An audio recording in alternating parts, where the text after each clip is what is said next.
because Matt had this really genius idea of shooting the pre-launch, so before the Fantastic Four went to space, and when Matt and I first met and we talked about it, there was so much responsibility on him, because out of the decades of these characters and their legacies and the artists, how to choose the narrative that we want to tell in 2025.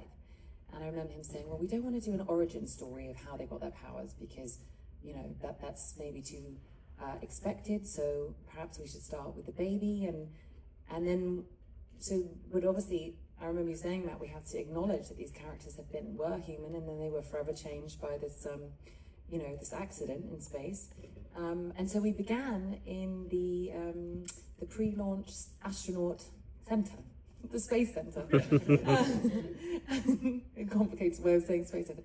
And we had these incredible 1960s, very true to life astronaut costumes, and we were all gearing up, you know, and astronauts.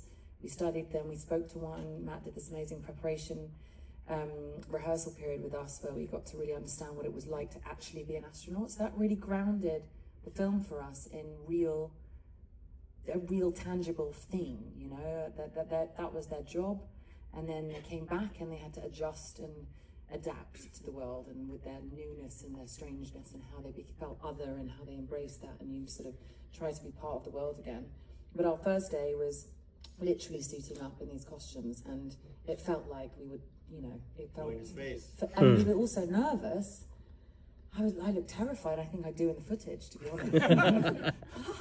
You know, because it was scary, and we were learning these characters, and we were launching off, and so it was a very special moment, because we felt like them, you know, this kind of anticipation and optimism and hopefulness, and we all cared so much, and it was very uniting. Yeah, that's a nice way to bond, is obviously pretending to all go into space, I'd say. Joseph, could you tell